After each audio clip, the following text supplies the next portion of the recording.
On est sur une île et la grande particularité, c'est que lorsqu'on part en déplacement, il faut prendre l'avion ou le bateau. Au niveau logistique, il faut préparer bien en amont les déplacements. Comme on emprunte des lignes régulières, on n'a pas d'avion privé, on est obligé de donner des listes de noms 3 semaines, 15 jours avant le déplacement. Il faut aussi parfois au dernier moment changer 1 ou 2 joueurs. Donc après là c'est le branle-bas de combat parce que il faut remplacer le nom. Alors des fois c'est pas possible parce que c'est des billets qui sont bloqués. Alors je sais que ça ne fait pas plaisir au président parce qu'on paye des pénalités. Mais c'est l'aspect sportif qui prime. Je me donne quand même le droit de changer s'il faut vraiment changer. C'est ancré chez nous, c'est comme ça. On sait qu'on aura toujours des soucis à ce niveau.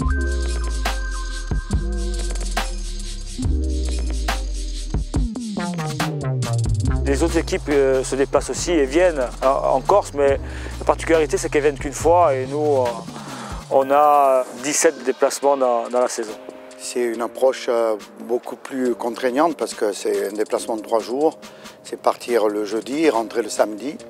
Et il faut une rigueur dans toute l'approche, toute la préparation du déplacement. Quand vous partez le jeudi matin, vous savez que votre mise en place, vous n'allez pas pouvoir le faire le jeudi. Donc obligatoirement, ça nous oblige à faire notre mise en place le mercredi. Donc on empiète aussi dans l'entraînement qui était prévu pour la régénération. Donc c'est vrai que nous, si vous voulez, on est toujours dans le chamboulement et dans l'adaptation des semaines et des types d'entraînement par rapport aux déplacements qu'on a le week-end.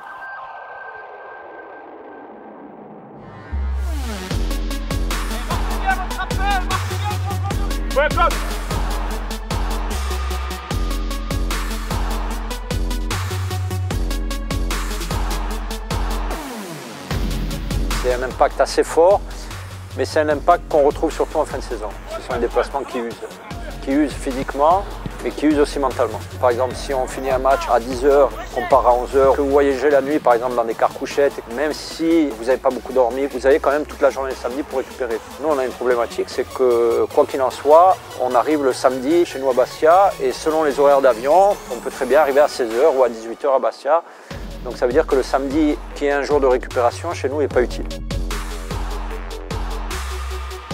Il y a la contrainte physique, mais il y a la contrainte aussi morale, parce que c'est des garçons qui partent 3 jours, les 3/4 sont mariés, ils ont leur vie de famille, donc il faut bien qu'ils puissent aussi récupérer dans leur milieu habituel et familial. Dans les conditions dans lesquelles on travaille, je vais le dire, c'est très compliqué, c'est très difficile, mais à l'arrivée, quand on y arrive, c'est beau.